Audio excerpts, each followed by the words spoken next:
Super. Alors on commence.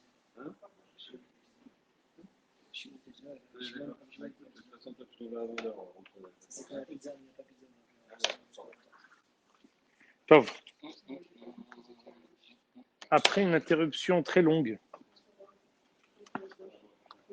due à Ben Azmanim, due au mois d'août, qui est une sorte de Ben Azmanim aussi. C'est comme le week-end du 15 août à Paris, il n'y a pas un qui vit, donc on n'a pas pu faire chiot la semaine dernière qui correspondait au week-end du 15 août, même ici à Jérusalem.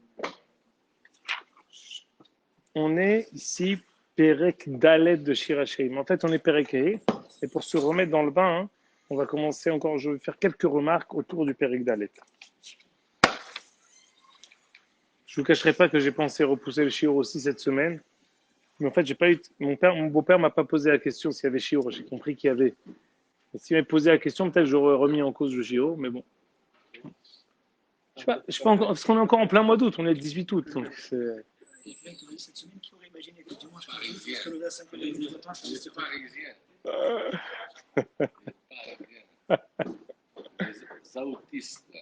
Exactement.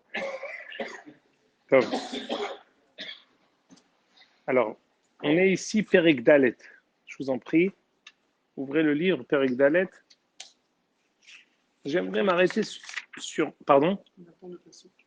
Ouais, on est Pasouk Aleph, mais je veux le parcourir en fait entièrement. On l'a déjà étudié, mais on va le parcourir. En fait, tout le Pasouk d'Aleph, je vais être ici selon le Targum de Yonatan. Le Targum qui n'est pas celui de Yonatan, mais le Targum. Tout le Perek Dalet, selon le Targum, c'est en fait le Shevach de Am Israël. Le Shevach de Am Israël, quand il était, lorsque le Beth Amikdash était construit. Comment la proximité extraordinaire qui existait entre Akadosh Baruch Hu et Am Israël, la Hashra'at Shechina, la providence divine qui était palpable, le sourire de Akadosh Baruch Hu, Saïarat Padim qui était sur Am Israël, tout le moment où le Beth Amikdash était construit. Et toute l'image, tout le mashal du Perek Dalet, le Nimshal, c'est Am Israël au Beth Amikdash, Akadosh Baruch Hu qui sourit à Am Israël. Comme on l'a déjà étudié, hein, alors j'aimerais juste m'arrêter sur quelques psukim qui sont sous le signe de Yom Kippour. On est avant Yom Kippour, qui sont sous le signe de Yom Kippour. On est Chodesh Elul. Regardez dans Pasuk Gimel, Perek Dalet Pasuk Gimel. כחוט השני שפתותייך ומתברך נווה כפל החלים מדרכתך מבעד לצמתך. On compare la bien-aimée, la femme, כחוט השני שפתותייך. Tes lèvres sont rouge vêtues, sont coloriées de pourpre, écarlate, de rouge écarlate. כחוט השני שפתותייך. ומתברך נווה, ta parole est agréable. כפל החלים מדרכתך. Ton tympan, ton front, ta nuque sont comme une grenade, mi ba'ad de tzamater, fraîche comme une grenade, mi ba'ad de tzamater, derrière ton chignon, derrière ce qui couvre tes cheveux. Ok. Qu'est-ce qu'il traduit les Targum? Écoutez, extraordinaire. Regardez avec moi Pasuk Gimel dans le Targum. Siftoy de Kahana Rabba. On a dit que tout ça, c'est le Shevar de Am Israël, le temps où le Beth Amikdash était construit. Siftoy de Kahana Rabba, Avon Ba'ayan, Bitzlota, Beyoma de Kippuré, Kodam Hashem. Les lèvres du Kohen Gadol priaient à Kadosh Baruch Hu le jour de Yom Kippour devant Kadosh Baruch Hu. Umiloy Havo Me'apechin Hoveon de Israël. Et ces paroles, la prière qu'il récitait, elle transformait les Averot de Am Israël des Damion, les Hud Zeorita, ou Mehavran Yaton Ke'amar Naki. Il les transformait à l'image de la languette, le Imiu Hataechem Kashanim, la Shon Shel Zeorit, une sorte de languette rouge, qui était, comment dire, un ruban qui était suspendu, qui était rouge et qui devenait blanc. On dit, grâce à tes lèvres, le Kohen Gadol, le Hout Hashani devenait blanc. Extraordinaire.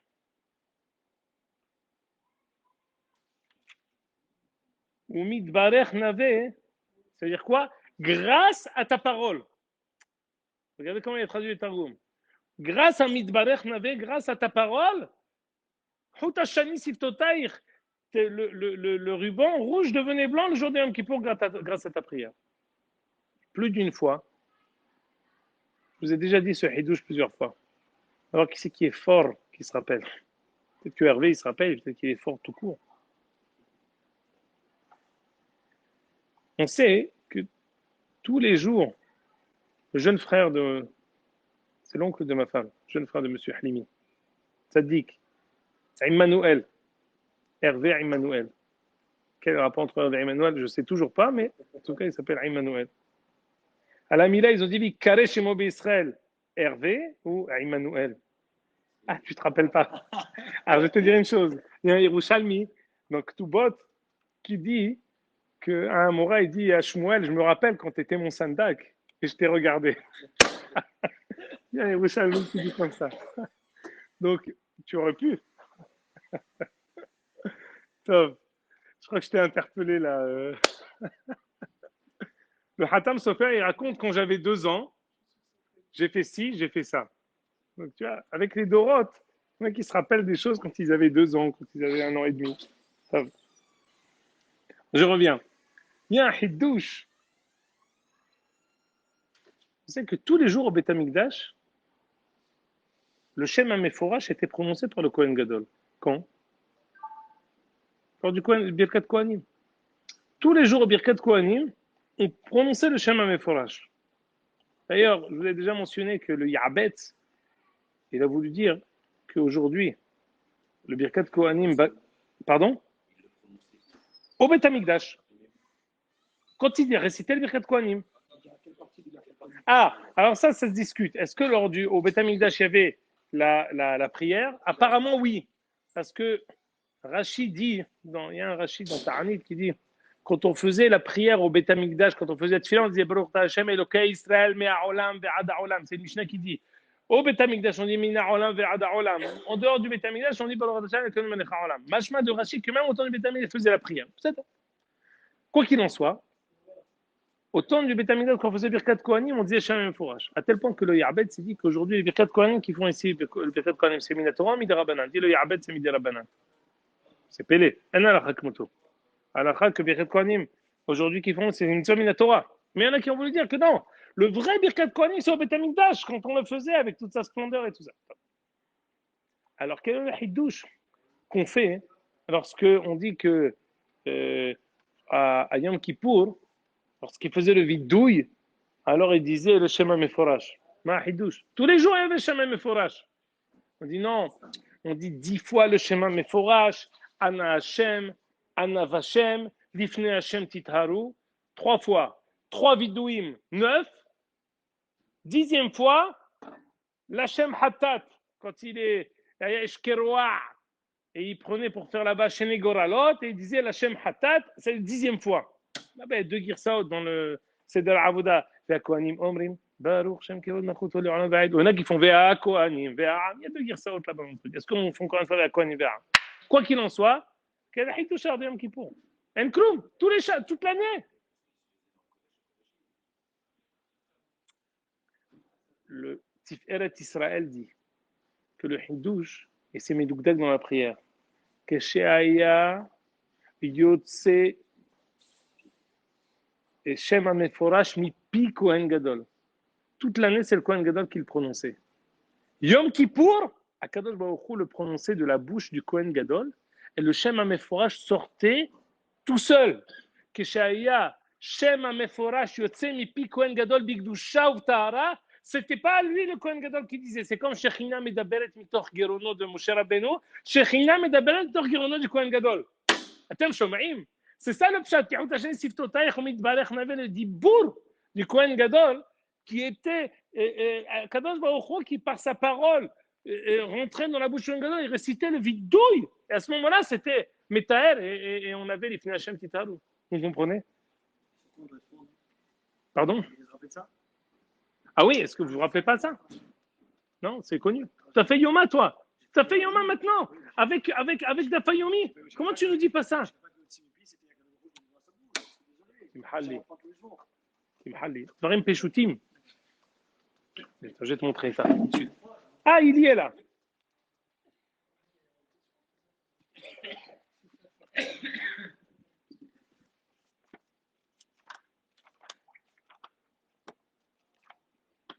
Yuma, je vous dis tout de suite, hein, une minute. Voilà. Ah. Voilà.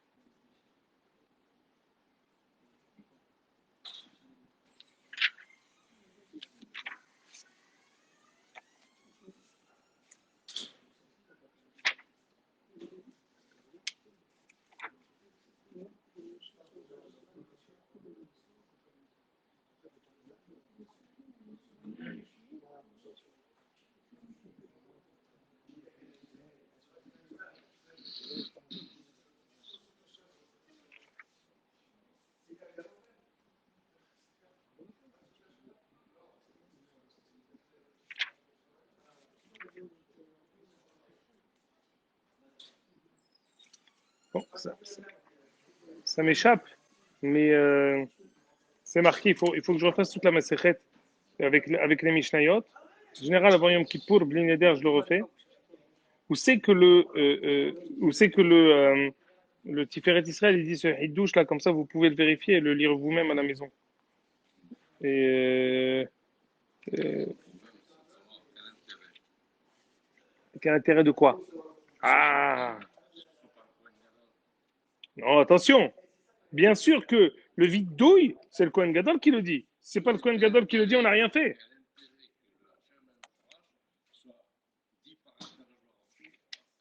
C'était.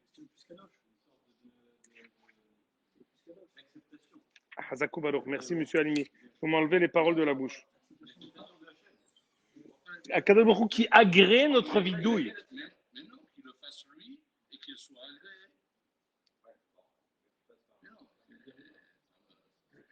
Pas tous les jours qu'Hachem va s'adresser au Israël.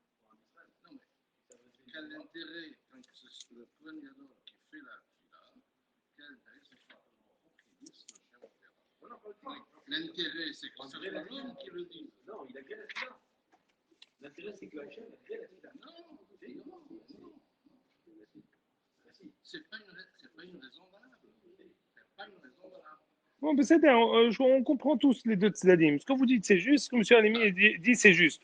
Ça veut dire que c'est sûr que généralement, on attend. On... Dans le sens où vraiment, j'ai d'abord besoin de faire moi quelque chose pour que Hachem l'agrée. Oui, mais. Si je ne le dis pas moi, qu'est-ce qu'il agrée? Non, mais je vais vous dire. C'est vrai, mais c'est partiel parce que le Kohen Gadol récite le vidouille. Kadosh Baruch Hu n'intervient que pour son nom. Et à ce moment-là, ce que vous dites, non, pas du tout. Ce que vous dites et ce que M. Alimi dit se rejoint. Mais c'est un gamin. Donc ça, c'est le premier. Je reçois votre question. Hazakou Baruch.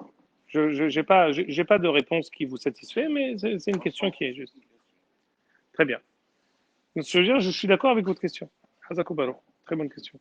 Il faut approfondir pour comprendre quelle est la kavana amouka que ce soit Kadosh Baruch Hu qui récite. Hazakou Baruch. Parce que pour Moshe, je comprends. Parce que c'est lui qui donnait les ordres.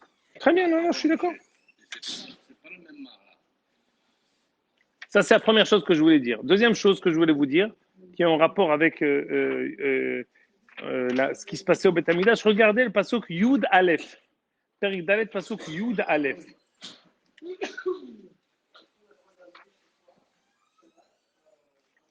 On va commencer à partir de Yud Yud Aleph. Je vais vous lire pasukim toujours dans Perik Dalet, pasukim Yud Yud Aleph. Vous avez vu le chat de celui c'est la chose, c'est zéro. Ouais. Ah, parce que là, on est en train de faire juste le truc du Jonathan. On avait ramené, parce que par le même guédère du Betamila, on avait dit aussi le Koutasikran. D'accord. Ça peut marcher aussi. D'accord. Alors regardez maintenant Pasukim Yud Yud Aleph. Mayafu dodaïch hachoti challa. Mayafu dodaïch hachoti challa. Matovu dodaïch miyain vereach shemanach mikol besamim. Vous voyez ici, il y a deux dagesh hazak. Mayafu dodaïch hachoti challa. Matovu dodaïch miyain. Ça s'appelle un dahek. Quand il y a un mot qui est collé avec l'autre par un makaf, ça fait un dagesh hazak. Comme Maddoder middod ayafa ban nashim, Maddoder middod shekacha ishba'tan. C'est dagesh hazak. Vous ne connaissez pas. Bizarre que ton père ne te l'ait pas appris. Pas en tout cas, Akadosh Baruch Hu dit Mayafu dodaïch hachoti chala. Combien es-tu belle, ma chère Kalla, ma sœur la Kalla. Matovu dodaïch miyain. Combien m'es-tu agréable. Vereach shemanach mikol besamim. Mais comment ton odeur m'est agréable. No fait, titof nasif totaïch Kalla. Tes lèvres laissent s'écouler du miel. Des vaches vehalav tahat leshoner. De ta langue s'échappe du lait et du miel. Vereach salmotaïch kireach levanon. Et l'odeur de ta robe, l'odeur de tes habits, comme reach levanon, comme l'odeur d'un cèdre du Liban. Je ne sais pas si c'est une bonne odeur. Al-Kol Panim, c'est ce qui est marqué ici. Ça a des bonnes odeurs, cèdre du Liban, monsieur Halimi? Sapin, non, ça sent très mauvais. Moi, j'étais chez mes voisins Goïm. À chaque fois, on allait là-bas, ça collait dans les chaussettes et tout ça, c'est ingérable. Et ça sentait fort.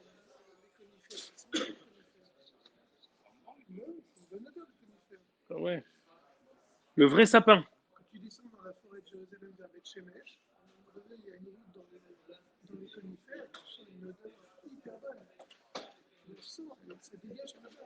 Peut-être que moi, je sentais l'odeur de Avodazara qu'il y avait là-bas. C'est ça ce qui me dérangeait. L'odeur des chaussures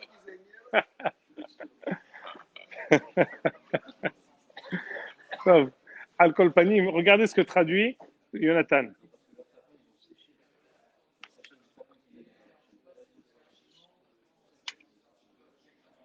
Regardez ici. Dit le Targum. C'est quoi Nofet titofna siftortaï kalla? Le miel coule de tes lèvres et de ta bouche.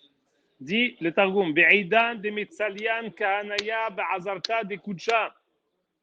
Lorsque les Kohanim prient dans la Ezra Kedosha, donc au Beth Amikdash, Zalhan sifevathon ya'arad duvsha, velishanech ninfet tzni'a b'mamelutir shiren tushbehan metzikin kahra budvash, vereach libushe kanaech kereach ulbanim. Traduction. Les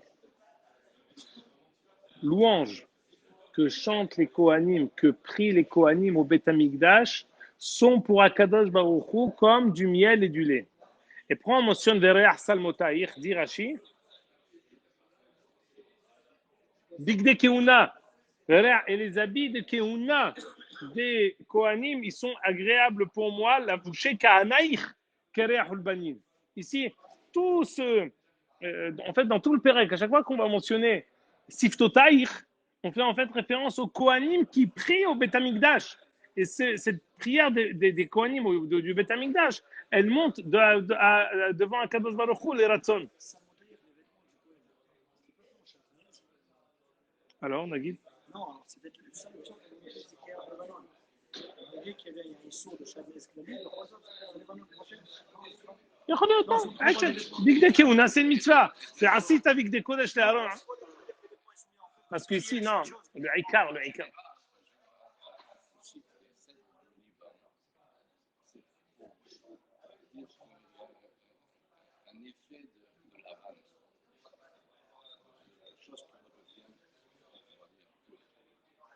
C'est ce que ça s'appelle les vanons, la vanne. C'est ce qu'on avait dit aussi.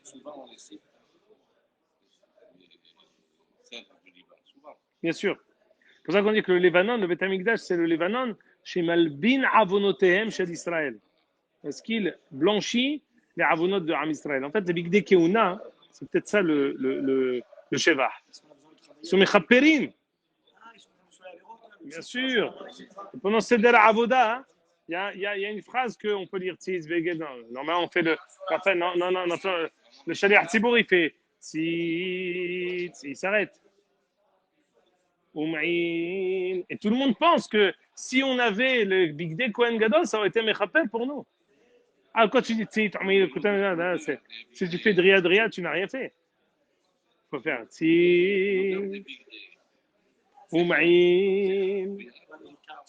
Ketone, umichne sevad. Tu le fais comme ça, Hervé, non? Bien sûr, mais c'est un vieux routard. Tu sais que c'est un Shaliach Tzibour émérite, très connu, mondialement connu. Nos algériens, il n'y en a pas beaucoup, ils se comptent sur le doigt de la main, nos algériens. Constantinois, c'est Meyohad. Peut-être la chance va vous sourire, il va entonner quelques chansons ici à Kippour. Eh. Oui, oui, monsieur, pardon, excusez-moi. Oui. Pardon? Ah, les habits. Des habits émanent quelque chose. Hazakoua. Fait méode. Monsieur Pardo ici dit une remarque très intéressante. C'est qu'on voit que des habits émanent quelque chose. C'est quoi qu'on dit que on voit que l'habit, c'est pas seulement quelque chose qu'on utilise pour se vêtir. C'est quelque chose qui est significatif de la personnalité. Quand on parle ici que les Bigdei Keuna ils sont mechaprim, c'est quelque chose qui est significatif du Kohen lui-même. C'est pour ça qu'on dit on dit que le Libanon, le bin abonotem shel Israël, c'est exactement ce que dit M. Pardon. Les Bigdei Keuna ils sont mechaperim et ils sont comparés au cèdre du Liban, pas seulement pour leur odeur, parce qu'ils sont le bin abonotem shel Israël. Extraordinaire. Il a fait Beyoter. Voilà deux psukim qui sont anodins et qui sont directement en rapport avec Yom Kippour. Alors, on ne l'a pas expliqué. Et j'ai toute une explication du Bishlomo El Kabetz sur ça. Mais il explique, je vous dis parce qu'on ne va pas faire ça aujourd'hui, que c'est deux facettes de l'étude de la Torah. Le Sod et le Pshat. Et les deux facettes existent parce qu'il dit c'est quoi ce mélange? Il dit de mélanger du lait avec du miel, c'est un cocktail Molotov. C'est bon, c'est jouable? Ça se mélange? C'est un liquide avec un peu solide comme ça. Et ça se mélange? Oui. Ça fait quoi? Ça veut dire quoi? Non, comment c'est quoi le lait concentré? Ah, ça fait du lait concentré. C'est sucré.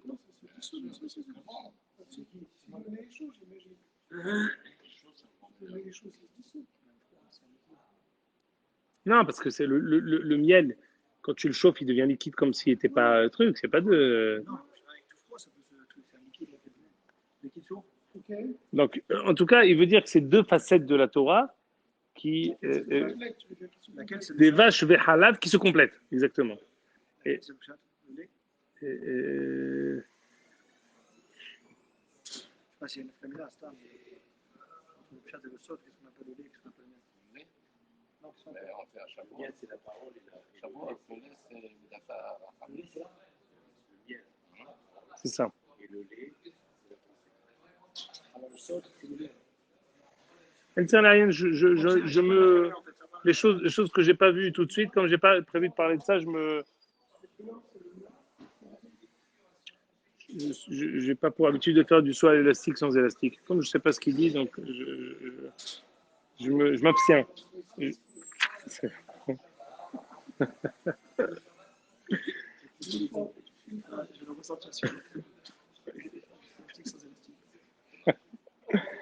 Donc là, on a fait la première partie, ce que je voulais faire en rapport avec Yom Kippour du Perek Dalet. Maintenant, on est en fait vraiment dans Perek Hei. Parce qu'on a étudié jusqu'à Perek Hei, on avait fait Be'ayun Bati Legani Ahoti Chala, on avait Chatiti, ah non, c'est ça. Yenim Halavi, c'est du cocktail Molotov. Du lait avec du vin. Vous êtes d'accord là? Voilà, antinomique, Hazakubalor, c'est ça ce que j'ai dit. Je me suis trompé. Des vaches ve halav, c'est bon. Yenim halavi, c'est pas bon. Vous avez essayé?